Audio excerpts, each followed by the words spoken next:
transformation of individuals. It seems to me where God's law, God's standards are set forth, where there are even a minimum number of people who pursue those very seriously, society will often change. And I think one has seen that in a number of places in Western society where the gospel has come and society, even from a few people, society has been changed very dramatically in a whole variety of ways. So yes, forgiveness is certainly a part of it, but I believe it also requires a spreading of God's standards, a teaching that certain things are wrong, which society is easily prone to accept. And that speaks as much to our own society today, North America in 2007, as any other society as well. Yeah. And I'll just note in passing, and then whether somebody wants to pick it up or not, we'll let it go. For me, to speak of the human predicament as sin and as the essential solution, even if not the whole solution, as forgiveness, minimizes the human predicament too much. I think we're in bondage, we need liberation. I think we're blind, we need to see. I think we're in exile, we need to reconnect. Yes, and those are all useful metaphors. They're all good metaphors. I think ultimately the transformation of a heart through Jesus Christ is one that often has tremendous potential implications. And sometimes I think we can't put boundaries on it. I'm going to try to slip one more in there. I've got 2 minutes according to my timer. Okay. It's kind of an either-or question, but maybe pedagogically helpful. And I'm asking you what you think. Is it because Jesus was the Son of God that he was so impressive? Or is it because he was so impressive that his followers proclaimed him as Son of God, Lord, Messiah? In other words, yes, could Jesus do what he did because he had a bonus that we don't have? Well, the question is a very good one for delineating our respective points of view. I think you would say the latter, I would say the former. I think Christian theology has emphasized that Jesus came in humiliation, that he gave up many of his attributes to come. I think what one sees in Jesus is a person who often shows a compassion and a tenderness which goes beyond a kind of legalism which puts people in constraints.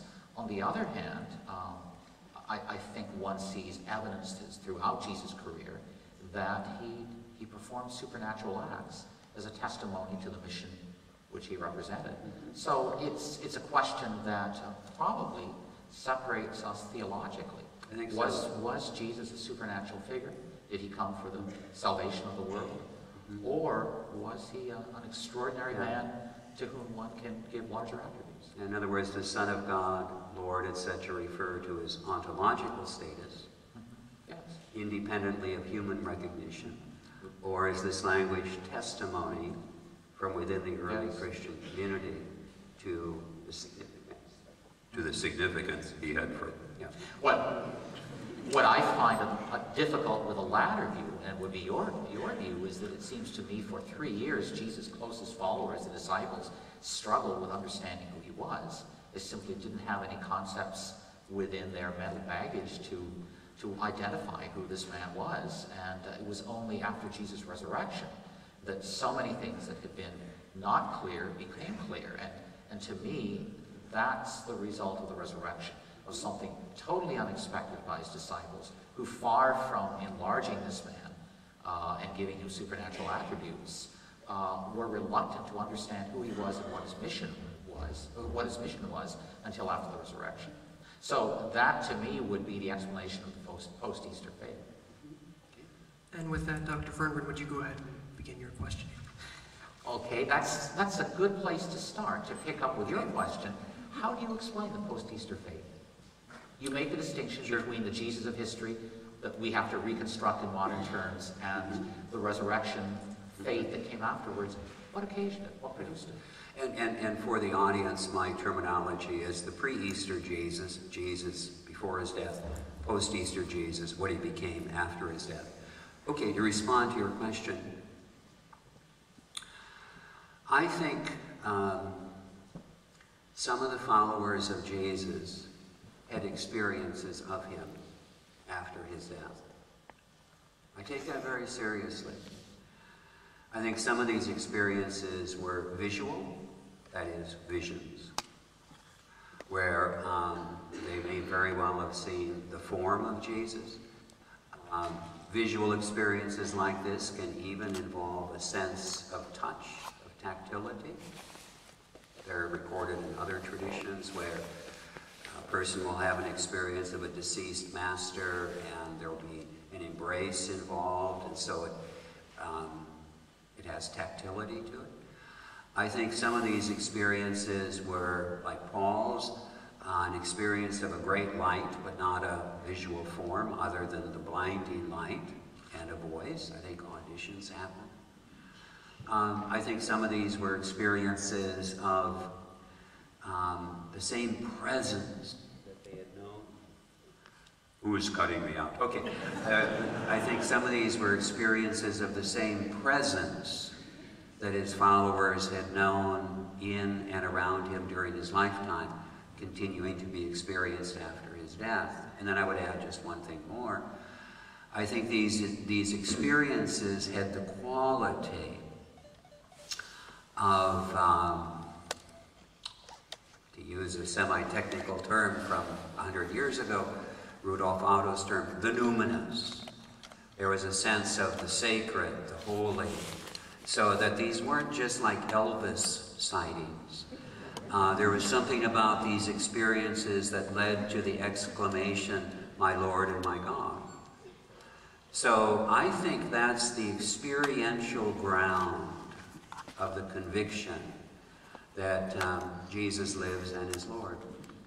But you would say these are naturalistic phenomena, would you, rather than supernatural? I don't know. Are visions naturalistic? Well, but if I understand you from reading your books, you attempt to reconstruct Jesus in a naturalistic fashion. Is that correct? I think there are some things that never happen. That's true.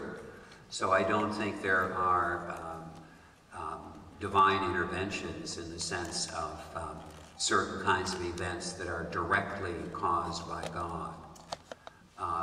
But I think there also are glimpses into another reality that happen in the Jewish Bible, in early Christianity, and in all of the enduring religions of the world that I know of.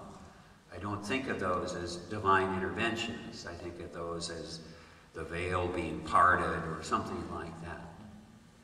So I don't know if that's naturalistic. I don't think so. It's not reductionistic, as if the only thing is the world of matter and energy.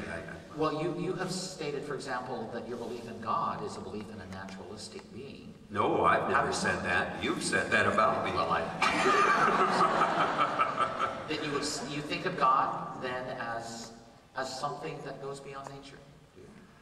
I think of the sacred or God as more than the material world of matter and energy, space-time. Right. I also think of God or the sacred as pervading the whole space-time, matter-energy world. But I don't simply add up the space-time, matter-energy world and call the whole God. So you go beyond pantheism then? Yeah, I would speak of panentheism, which I think is deeply orthodox. Well, considering that it seems to me it only was devised, what, 100 years ago or less? Well, the word, but it's right there in the Bible. If God is everywhere present and also transcendent, that's panentheism. No, I think there's a difference between transcendence and being more than the sum total of the universe. As you know, biblical categories tend, as theologians have interpreted them, towards seeing an immanental view in God. God is in and through everything, and a supernatural, transcendent view. I could see that panentheism might claim half of the equation, the immanence, but not the But you would agree that God is everywhere present. Right, but I would agree that it's more than that. Well, I think panentheism is saying that. But you don't hold to God's transcendence, do you? Not transcendence alone, which is deeply untraditional. No, of course not. But the two go together. It seems to me Yes, they're they two sides do. of the same coin. They do. And if they go together, you've got panentheism. I don't care whether you call it panentheism or not. What I'm concerned about is that one takes seriously that God is the one in whom we live and move and have our being. I see your point, but that's Pindar, not the Apostle Paul. But Luke quotes it with That's true. approval and without Paul criticism. quotes it, yes. Well, I mean, Luke says Paul said it, but I mean, we don't need to run that one through. Yeah. Might have a deeper difference than Yeah, you're making yeah. out. But sure, that's a Greek view which tends to be It's more- also right there in the 139th Psalm. Sure. But I think it probably leads to a difference in point of view that I think you are reluctant to accept what you would call external manifestations of God intervening, which I think presuppose a supernatural world, a transcendent God, and I think if you hold to an immanental view of God, you would think things happen always in a natural fashion. I don't want to put words in your mouth. Yeah. I'm trying to draw you out. You know, when I deny intervention, I am specifically denying the notion that God is a super powerful person-like being outside of the process who normally is not involved in the process, but occasionally decides to intervene. That's what I'm rejecting when I reject interventionism. I'm very willing to speak of divine intention. I think God has an intention for the world. I'm very willing to speak of divine human interaction. But the notion of intervention as it's commonly understood, I think, makes atheism almost inevitable. Why? Because once you believe God ever intervenes, you have the enormous problem of all the non-interventions. I don't have any problem with the notion of God being in the process and whatnot. I just don't believe that God sometimes decides to intervene and otherwise lets things run their course. You could promise me Bill Gates billions. I might say, oh yeah, I believe. But I would know I didn't. My problem with that, and we're probably at the end of my time. No, my you've got problem with that a is- minute and 46 seconds left. My problem with that is that it seems to me, Marcus, you're scaling God down to size. It's not a question of what God can do. It's what does God do? What does God do? But the scriptural view of God, and let me take, for example, Isaiah 40, my favorite passage that describes God's awesomeness and yet his compassionate nature.